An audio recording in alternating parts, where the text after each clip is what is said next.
창세기 15장 1절로 6절까지 말씀을 우리 한 절씩 교독하겠습니다. 제가 먼저 1절 말씀을 봉독합니다. 이후에 여호와의 말씀이 환상 중에 아브라함에게 임하여 이르시되 아브라함아 두려워하지 말라. 나는 내 방패요 너의 지극히 큰 상급이니라. 아브라함이 이르되 주 여호와여 무엇을 내게 주시려 하나이까? 나는 자식이 없사오니 나의 상속자는 이 다메섹 사람 엘리에셀이니이다. 아브라함이 또 이르되 주께서 내게 씨를 주지 아니하셨으니 내 집에서 길린 자가 내 상속자가 될 것이니이다. 여호와의 말씀이 그에게 임하여 이르시되 그 사람이 내 상속자가 아니라 내 몸에서 날 자가 내 상속자가 되리라 하시고 그를 이끌고 밖으로 나가 이르시되 하늘을 우러러 뭇별을 셀 수 있나 보라. 또 그에게 이르시되 내 자손이 이와 같으리라. 아브라함이 여호와를 믿으니 여호와께서 이를 그의 의로 여기시고. 아멘. 여러분, 인생을 살면서 가장 위험할 때가 언제라고 생각하십니까? 자, 인생을 살면서 가장 위험할 때가 언제인가? 바로 지쳤을 때, 그때입니다. 지쳤을 때. 관계도요, 지쳤을 때가 정말 위험합니다. 부부 관계도 그렇고 심지어 부모 자식 관계도 그렇습니다. 서로 싸우고 갈등하고 그럴 때보다 정말 위험할 때가 뭐냐? 서로에 대해서, 상대방에 대해서 지쳐갈 때. 그때 그 관계는 정말 위험한 겁니다. 삶을 살아가는 것도 그렇습니다. 어떤 어려움이나 감당 못할 충격을 받는 것보다 정말 그 삶에 큰 위험이 되는 것은 바로 그런 어떤 여러 일들 여러 번 경험하면서 지쳤을 때, 그때가 진짜 위험한 거예요. 요즘 사람들이 참 많이 고통받고 있는 질병인 이 우울증이라는 것도요, 지쳤을 때 나타나는 그러한 병입니다. 그리고 또 요즘 많은 사람이 고통받고 있는 공황장애라는 것도요, 그것도 사실은 스트레스에 지쳤을 때, 그때 거기에 대해서 너무 지쳤으니까 격렬하게 반응하는 것이 바로 공황장애인 것이죠. 신앙도 그렇습니다. 신앙의 가장 큰 위기는요, 영적으로 지쳤을 때, 그때의 가장 큰 문제가 되는 거예요. 이것은 사역자들에게도 예외가 아닙니다. 우리는 구약에서 가장 능력 있는 하나님의 사람 가운데 한 사람으로 엘리야를 꼽습니다. 이 사람은요, 별명이 뭐냐면 불의 선지자입니다. 그럴 정도로 아주 파워풀한 사람이에요, 엘리야. 자, 그런데 이런 불의 선지자라고 하는 이 별명을 가진 엘리야도요, 악한 상대방 이세벨이 무너지지 않고 계속 공격을 하면서 그러다 그 공격 앞에 지치니까 그 혹독한 시간을 견뎌냈던 사람이, 그 엄청난 대결에서도 무너지지 않았던 그런 사람이 말이죠, 광야로 도망을 해서 로뎀나무 아래 들어 누웠더라고요. 죽기를 구하면서. 이게 바로 지친다는 거예요. 여러분, 다시 말하지만 지친다는 것은요, 정말 엄청난 삶의 위기인 것입니다. 특히 신앙인에게는요, 이 지친다고 하는 것은 가장 큰 영적인 공격이다라고 말할 수가 있죠. 자, 그런데 오늘 말씀에 언약을 받은 하나님의 사람 아브라함 이야기가 나오는데 어떤 모습이냐? 바로 지쳤을 때의 이야기가 나옵니다. 언약을 받은 하나님의 사람 아브라함의 이야기 가운데 그가 지쳤을 때의 이야기가 오늘 나오고 있어요. 그러니까 오늘 말씀은요, 그의 신앙, 그의 언약의 삶의 최대의 위기의 순간이다라고 말할 수가 있어요. 겉으로 볼 때는 아니죠. 그냥 특별해 보이지 않지만, 아니요, 정말 위험하고 정말 그 삶의 위기가 온 그런 순간이라고 말할 수가 있습니다. 아브라함이 처음 언약을 받은 것은 그의 나이 75세 때 이야기입니다. 여러분, 75세라는 것은요, 상황이 어떠하든 간에 굉장히 나이가 많이 먹은 겁니다. 자, 그렇기 때문에 이미 오랜 시간 무엇인가를 바라고 소망하고 기다리다가 거의 포기한 그런 상태에 있을 때, 그때 하나님의 언약을 받았다, 그 말이에요. 자, 그런데 그렇게 지쳐있던 그에게 하나님의 언약이 임하면서, 그러면서 새롭게 소망을 불어넣으시고, 그러면서 소망의 삶이 시작된 거예요. 언약의 삶이 시작된 거예요. 그때 그에게 준 이 세 가지는요, 그 삶의 정말 중요한 문제였죠. 그게 바로 뭐냐면 땅과 그리고 자손과 그리고 복의 근원이라는 세 가지였어요. 땅과 자손과 복의 근원이라고 하는 세 가지 언약을 주신 거예요. 자, 그런데 여러분, 이 셋 중에서 아브라함에게 가장 피부에 와닿는 게 어떤 것이었을까요? 이 셋 중에서 아브라함한테 가장 피부에 와닿는 것은 어떤 것이었겠느냐? 예, 바로 자손의 축복, 그것입니다. 뭐 인간의 본성상 자녀를 두고 싶은 것이 가장 강하기도 하지만 현실적으로 특히 그의 나이를 감안할 때 가장 절박하고 초조한 것이 바로 이 문제였다는 거죠. 자손의 문제. 사람은 그런 것입니다. 어떤 거창한 이야기보다도요, 이렇게 피부에 와닿는 것이 가장 절박한 게 그게 인생이에요. 그게 사람이에요. 특히 이 자손에 대한 언약은요, 그 나이하고도 정말 밀접한 관계가 있어서, 그래서 정말 그 언약과 현실 사이의 간격이 너무 크게 느껴지는 바로 그런 문제였습니다. 여러분, 언약을 받고 살아가는 사람, 그런 사람의 입장에서 그를 정말 지치게 하는 게 뭐냐? 그래요.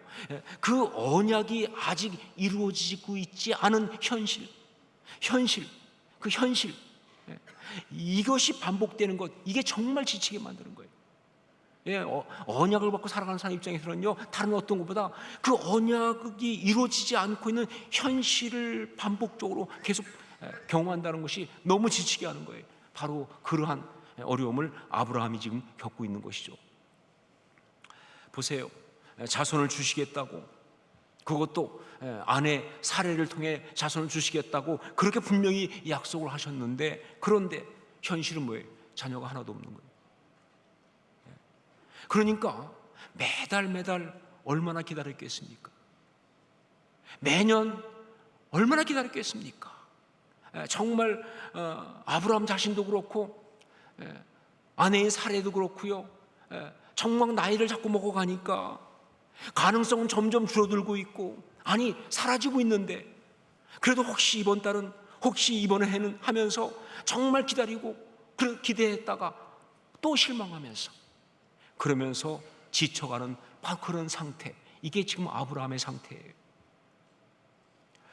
이런 지쳐버린 아브라함의 마음이 그대로 드러나는 것이, 하나님께서 아브라함에게 아브라함아 두려워하지 말라, 나는 내 방패요 너의 지극히 큰 상급이니라 라고 말씀하셨을 때, 그때 아브라함이 주 여호와여 무엇을 내게 주시려 하나이까? 나는 자식이 없사오니 나의 상속자는 이 다메섹 사람 엘리에셀이니이다 라고 대답하는 바로 이 장면입니다. 여러분 지금 말씀 들으면서 느끼셨겠지만 아브라함의 마음이 꼬였다 하는 걸 느낄 수 있죠, 그렇죠? 아브라함의 마음이 상당히 꼬여 있습니다. 지금 상처를 많이 받고 그래가지고 정말 지친 거예요. 이런 식의 말이죠. 하나님, 방패는 무슨, 아니 상급은 무슨 얼어 죽을, 물론 얼어 죽으리란 말은 없지만 거의 그런 분위기죠, 그렇죠? 상급은 무슨 상급? 아니 당장 지금 아무것도 없는데, 아니 무엇을 해준 게 있다고 하나님께서 주 여호와여 무엇을 내게 주시려 하나이까? 이 말은 뭐예요? 해준 게 뭐가 있다고? 아니 내가 예수 믿어가지고, 하나님 믿어가지고 얻은 게 뭐가 있다고, 이런 얘기 아닙니까? 결국은 자식이 하나도 없는데, 이 문제가 안 풀리고 있는데, 뭐 이런 어떤 하나님 앞에 볼멘 소리를 할 만큼, 사실 오늘 말씀은요, 우리가 보기에도 정말 아슬아슬하고 불편한 그런 상황인 것이 분명합니다. 자, 그런데 여기서 우리가 한 가지 봐야 될 것이 있어요. 정말 중요한 것이 뭐냐? 여러분, 오늘 말씀이요, 사실은 아브라함의 신앙 여정 가운데 가장 아름답고 중요한 간증이 나오고 있는 말씀이라는 사실. 아브라함의 신앙 여정 가운데 가장 아름다운, 가장 중요한 간증이 나오고 있는 그런 말씀이라는 사실을 우리는 봐야 돼요. 언약을 받고 그 언약을 향해 살아간 신앙의 사람 가운데 최초의 사람이 아브라함이잖아요. 그래서 우리가 뭐라고 불러요? 믿음의 조상이라 이렇게 부르지 않습니까? 그런 아브라함이 자기의 그 언약의 후손들, 어떤 신앙의 후손들에게 남겨준 그의 최고의 메시지가 오늘 말씀에 나와요. 그의 가장 중요한 이야기가 오늘 말씀에 나와요. 여러분, 아브라함부터 시작해서 예수 그리스도까지 이르러서 완성되는 것, 그게 복음의 역사 아닙니까?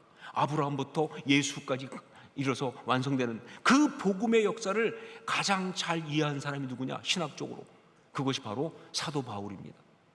자, 그런데 사도 바울이 말이죠, 율법이라고 하는 당신의 어떤 그런 당시의 어떤 이 신앙을 왜곡하는 그런 그 것들과 싸우면서 그것들을 깨고 참 복음을 이야기하면서 어떤 얘기를 하느냐? 바로 이신칭의라는 말을 합니다. 이신칭의, 즉 뭐예요?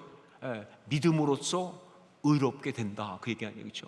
믿음으로써 의롭다 칭을 받는다는 그 아주 굉장히 중요한 복음의 핵심을 이야기하는데, 그때 그 이신칭의를 얘기하면서 그가 전가의 보도처럼 그 모든 유대 율법주의자들을 단숨에 쓸어버릴 때 사용하는 유명한 성경 구절이 하나 있어요. 그게 바로 창세기 15장 6절, 오늘 말씀이에요. 창세기 15장 6절 같이 읽겠습니다. 함께 읽습니다. 아브라함이 여호와를 믿으니 여호와께서 이를 그의 의로 여기시고. 아브라함의 신앙의 핵심을 그대로 드러낸 이 말씀, 언약의 삶이라는 그 복음의 삶이 무엇이고 그것이 어떻게 아름다울 수 있는지 그걸 그대로 드러낸 그 말씀이 바로 오늘 말씀에 나오고 있다, 그런 이야기예요. 자, 어떻게 이럴 수 있을까? 분명 우리가 봤지만 오늘 말씀은요, 정말 위험한 말씀 아닙니까? 순간 아닙니까? 예, 아브라함이 지쳤어요. 그것 때문에 그 마음이 상했어요. 그래서 그의 신앙과 삶에 정말 위기인 순간이에요. 그런데 어떻게 이런 이야기가 완전히 뒤집혀서 이렇게 그의 신앙의 가장 놀라운 승리와 축복의 이야기가 될 수 있을까 하는 거죠. 그 답이 바로 뭐냐면 상담 기도입니다. 그 답이 바로 상담 기도.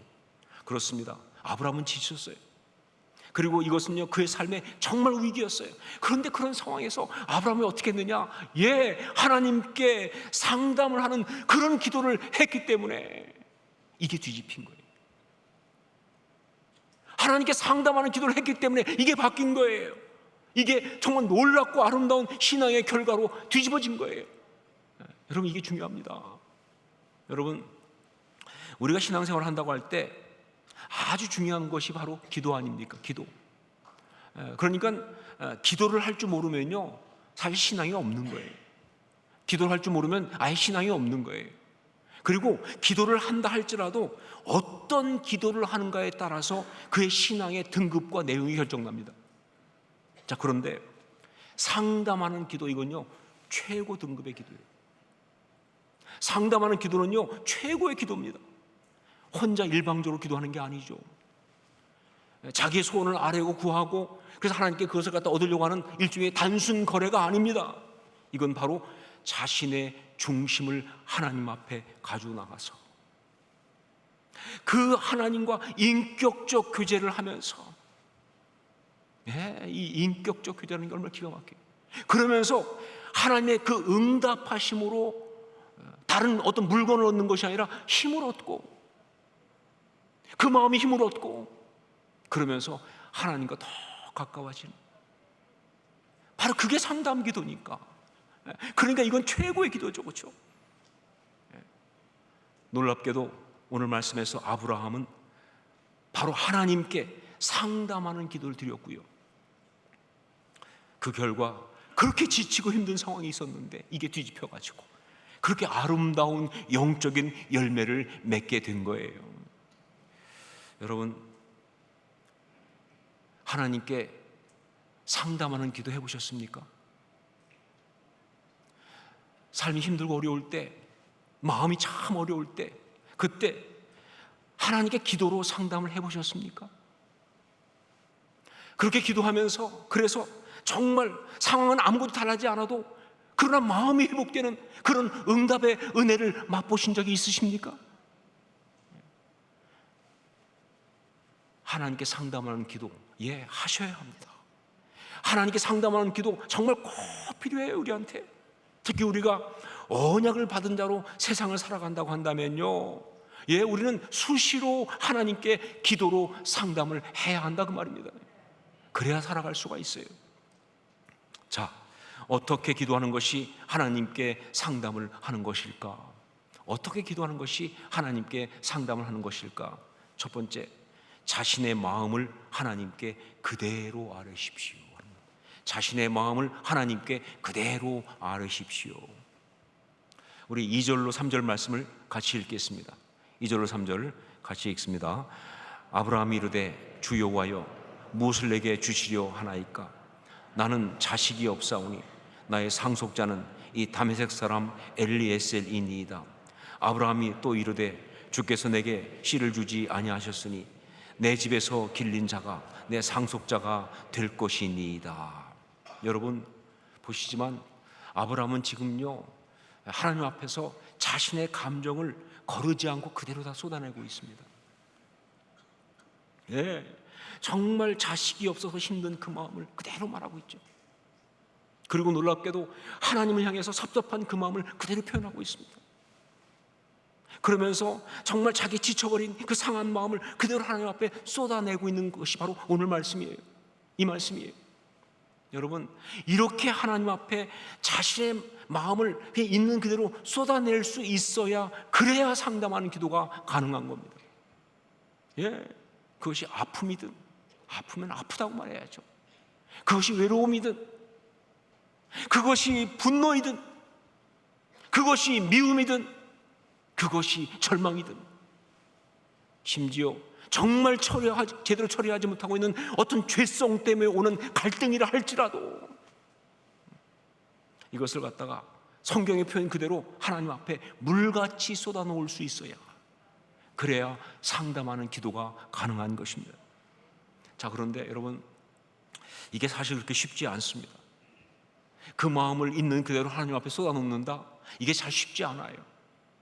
많은 사람이 그렇게 아프고 그렇게 힘든데도 하나님 앞에 그 마음 쏟아놓지 못한다, 그 말이에요. 심지어 신앙인들 가운데서도요, 정말 그렇게 힘들고 어려운데 그 마음을 하나님 앞에 제대로 쏟아놓지 못하고 있습니다. 이유가 뭐냐? 이거는요, 어떤 영적인 단계에 들어가야 할 수 있는 것이기 때문에, 그냥 아프다고 무조건 쏟아놓는 게 아니에요. 이게 되려면요, 어떤 영적 단계에 들어가야만이 그 마음을 이렇게 하나님 앞에 쏟아놓을 수가 있기 때문에, 그러니까 이렇게 마음을 쏟아낼 수 있는 거, 이게 바로 영성이에요. 한나의 경우를 보십시오. 여러분 아시지만 한나가 사무엘이라고 하는 그 놀라운 응답을 받았던 이야기를 성경이 처음 시작하고 있는데, 그런데 그 이야기를 보면요, 거기서 우리가 뭘 볼 수 있습니까? 한나가 바로 뭐예요? 하나님께 상담하는 기도를 했다는 걸 볼 수가 있어요. 그러니까 사무엘이 태어난다고 하는 그 응답을 받기 이전에 이미 봐서 응답을 받았잖아요. 성경을 보세요. 한나는요, 뭐 사무엘이 태어나거나 혹은 그 이전에 사무엘을 임신하고 입덧을 하거나 그런 상황이 아님에도 불구하고 성경 뭐라고 돼 있어요? 한나가 여호와를 믿고 그 얼굴에 다시는 뭐예요? 근심빛이 없었다. 마음이 회복된 거예요. 마음이. 왜? 상담하는 기도를 했으니까. 이게 한나의 기도의 특징이죠. 자, 그런데 이렇게 한나의 상담하는 기도의 이야기를 보면요, 먼저 그녀가 하나님 앞에 자신의 마음을 그대로 쏟아놓는 그런 시간을 갖는 걸 볼 수가 있어요. 정말 얼마나 하나님 앞에서 울고 통곡하고 그 마음의 억울한 걸 다 쏟아놓고 하는 그런 시간을 갖고 있는지, 그게 그 한나의 상담하는 기도에 가장 먼저 나오는 걸 알 수가 있어요. 자, 그런데 그때 하나의 해프닝이 일어났죠. 그것은 엘리 제사장이 정말 같은 사역자의 입장에서 굉장히 민망한 이야기입니다. 성경에서 제일 제가 민망한 부분인데, 아니 제사장인데 엘리 제사장이 한나의 그 모습을 보고 술 취한 줄 알았잖아요. 그냥 알고만 있으면 다행인데 또 한마디 하셨잖아요. 언제까지 취하여 있겠느냐, 포도주를 끊으라. 완전 망신이죠. 아니 어떻게 된 거냐 이게 도대체. 아니 엘리가 도대체 뭘 어떻게 된 거냐. 여러분 이렇습니다. 한나가 하나님께 그 마음에 있는 모든 걸 그대로 쏟아내고 있는 그것이 사실은 어떤 영적 단계에 들어갔다는 뜻이에요. 그런데 엘리는 그 단계까지 못 갔잖아요. 그러니까 이해를 못 하는 거예요. 그러니까 엉뚱한 얘기를 하는 거예요. 여러분, 그렇습니다. 어떤 영적 단계에 들어간 사람에 대해서 그 단계에 못 간 사람은요, 이해할 수가 없어요. 그래서 여러분, 초대교회 당시에도 말이죠, 성령 임할 때 사람들은 뭐라고 그랬습니까? 세술에 취했다 그랬잖아요. 예. 한나가 하나님 앞에 자신의 마음을 싹 쏟아붓는 것은요, 어떤 영적인 단계에 들어가 있는 거예요. 여러분, 하나님 앞에 그 마음을 그대로 아뢰할 수 있는 것, 이거 정말 중요한 영성입니다. 우리가 신앙생활하면서 반드시 가져야 될 정말 중요한 영성이 바로 이거예요. 예, 하나님 앞에 와서 힘들 때 울 수 있는 게 진짜 영성이에요. 하나님 앞에 와서 정말 그 마음에 있는 모든 상함을 다 토해낼 수 있는 거, 그거 영성이에요. 그래야 역사가 일어나니까, 그래야 회복이 일어나니까. 그게 진짜 기도죠. 하나님과의 관계가, 영적인 단계가 제대로 돼야 비로소 자기 속에 있는 그 아픔과 모든 걸 하나님 앞에 쏟아낼 수 있기 때문에 이건 정말 중요한 영성이다 하는 것이죠. 두 번째, 상담하는 기도 어떻게 하는 것인가? 두 번째, 자신을 향한 하나님의 음성을 들으십시오 하는 겁니다. 자신을 향한 하나님의 음성을 들으십시오. 오늘 말씀을 보면요, 아브라함이 하나님 앞에 자기의 마음을 그대로 다 쏟아놓고 아뢰는 그것뿐 아니라 동시에 아브라함이요, 하나님의 음성, 자신을 향한 하나님의 음성, 그 말씀을 제대로 듣고 있어요. 이게 또한 중요한 것입니다. 우리 1절 말씀을 같이 읽겠습니다. 1절 같이 읽습니다. 이후에 여호와의 말씀이 환상 중에 아브라함에게 임하여 이르시되, 아브라함아, 두려워하지 말라. 나는 내 방패요 너의 지극히 큰 상급이니라. 여러분, 하나님께서 이미 아브라함의 마음을 다 알고 계세요. 기가 막히죠? 예, 맞습니다. 우리 하나님이 우리의 마음을 이미 다 알고 계신 줄로 믿습니다. 그게 우리 하나님이시잖아요.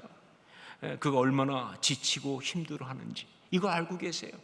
그래서 그에게 말씀하십니다. 아브라함아, 두려워하지 말라. 나는 내 방패요 너의 지극히 큰 상급이니라 라고. 여러분, 이것은요, 전형적인 마음을 만지시는 말씀이에요. 하나님께서 당신의 사람들을 지키시고 돌보시고 회복시키실 때 그때 하시는 하나님의 자기 고백의 말씀과 같은 전형적인 마음을 만지시는 말씀이에요. 여러분, 하나님은요, 당신의 사람들을 돌보실 때, 특히 그 마음을 회복시키실 때 이렇게 그 마음을 만져주세요. 말씀으로. 이 말씀이 정말 중요합니다. 이게 우리한테 너무 중요하기 때문에 그게 구체적으로 어떤 것인지 좀 볼 필요가 있는데, 구체적으로 본다면 세 가지 경우가 있죠. 첫째가 뭐냐? 하나님의 마음을 표현하시는 음성. 하나님의 마음을 표현하시는 음성. 예, 어느 날은 뜬금없이 이렇게 말씀하십니다. 내가 너를 사랑한다. 내가 너를 사랑한다. 내가 너를 기뻐한다. 내가 너로 인하여 즐겁다. 영광을 받고 있다. 그리고 아주 많은 경우 정말 힘들게 그 신앙을 버텨나가는 그 자녀를 향해서 이렇게 말씀하십니다. 고맙다. 이게 바로 마음을 만지시는 하나님의 음성이에요. 그리고 두 번째는 관계를 확인하시는 음성이에요. 관계를 확인하시는 음성. 어떤 날 이렇게 말씀하십니다. 나는 내 하나님이다. 네, 새삼스럽게 말씀하세요. 나는 내 하나님이다. 나는 내 아버지다. 너는 내 아들이다. 너는 내 사랑하는 딸이다. 네. 너는 내 백성이다. 넌 내 사람이다. 관계를 확인하신 그런 음성을 들려주십니다. 그리고 세 번째는 섭리를 확인해 주시는 음성이에요. 섭리를 확인해 주시는 음성. 바로 오늘 말씀에 나온 것처럼 나는 내 방패이다. 내가 지켜주겠다는 거예요. 나는 너의 상급이다. 큰 상급이다. 이 길을 통해서 놀라운 아름다운 결론을 내겠다는 거예요. 내가 지금 너와 함께하고 있다. 그리고 구체적으로 내가 이렇게 할 것이다 라고 말씀하실 때가 많아요. 예를 들면 바로 바울에게 말했던 것처럼 로마에도 가야 한다, 가이사 앞에 서야 할 것이다 라고 섭리하기. 여러분, 이 하나님의 음성을 들어야 합니다. 그래야 우리 심령이 회복돼요. 그래야 우리가 다시 살 수가 있어요.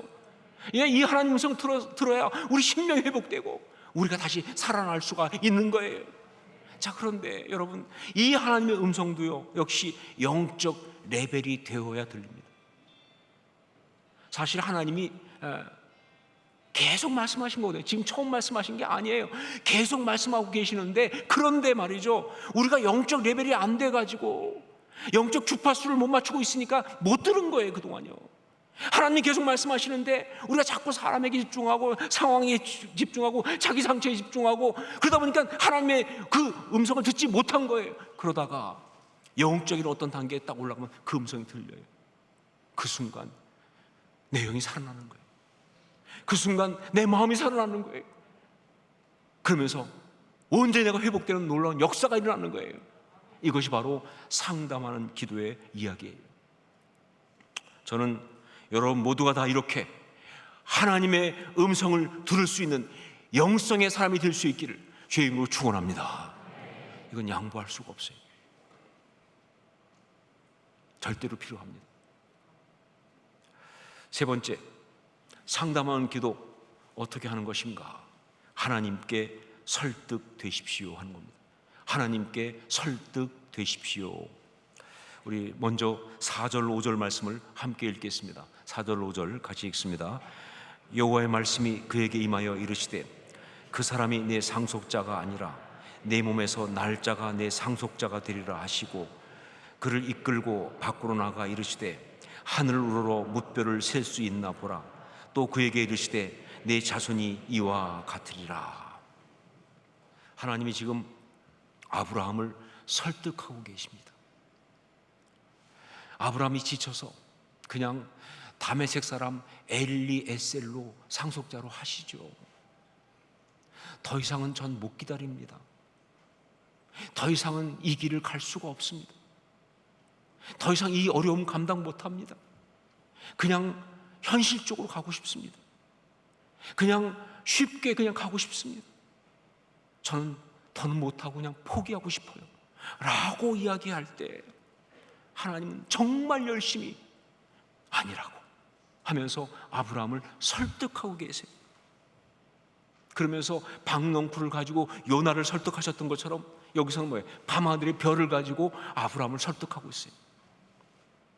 예, 우리 하나님 바쁘세요. 예, 설득하기 위해서 막 생물학도 하시고 뭐 천문학도 하시고 다 하셔야 되니까. 이어서 6절 말씀을 읽겠습니다. 6절 같이 읽습니다. 아브라함이 여호와를 믿으니 여호와께서 이를 그의 의로 여기시고. 아브라함이 하나님께 설득된 것입니다. 바로 이 엄청난 말씀이 이렇게 나온 거예요. 창세기 15장 6절에 이 어마어마한 말씀이 바로 이때 나온 거예요. 아브라함이 하나님께 설득된 이야기예요. 그 순간 하나님이 보시기에 아브라함이 얼마나 귀하고 얼마나 고마웠는지 여호와께서 이를 그의 의로 여기시고. 여러분, 하나님께 상담을 하는 기도의 응답은요 다른 것이 아니라 하나님께 내가 설득되는 거예요.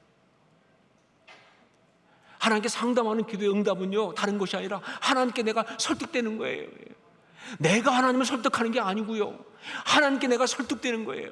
그때 여러분 비로소 내 심령이 살아납니다. 그때 비로소 내가 다시 한번 이 길을 온전히 걸어갈 수 있는 힘을 얻는 거예요. 이게 바로 상담하는 기도의 응답이죠. 여러분, 우리가 하나님께 언약을 받고 이 세상을 살아가는 사람이라면 반드시 하나님께 상담하는 기도를 드릴 수가 있어야 합니다. 왜냐하면요, 아브라함이 보여준 것처럼 그렇게 언약을 받고 그 언약의 삶을 살아가는 삶은요 지칠 수밖에 없어요. 언약이 바로바로 이루어지는 게 아니기 때문에, 현실이라는 것 때문에 지칠 수밖에 없어요. 때때로 무너질 수밖에 없어요. 그 언약과 현실 사이의 간격 때문에 마음이 상하고 지칠 수밖에 없어요. 그런데 그때 우리는 하나님께 기도로 상담을 해야 돼요. 아니면 큰일 납니다. 그때 하나님 앞에 상담하는 기도를 드릴 수 있어야 되는 거예요. 그래야 우리가 살아날 수 있어요. 그래야 우리가 회복될 수 있어요. 그래야 이 길을 제대로 갈 수가 있는 거예요. 여러분, 삶 속에서 정말 언약과 현실 사이의 간격 때문에 힘들고 어려운 순간을 맞았을 때, 그것 때문에 마음이 지쳤을 때 놓치지 않고 하나님 앞에 나아가서 상담하는 기도를 하는 여러분 모두가 될 수 있기를, 제가 될 수 있기를 주의 이름으로 축원합니다. 그래서 이 땅을 살아가면서 그 언약의 성취까지 실패하지 않고 끝까지 걸어나가는 우리 모두가 될 수 있기를 주의 이름으로 축원합니다. 기도하겠습니다.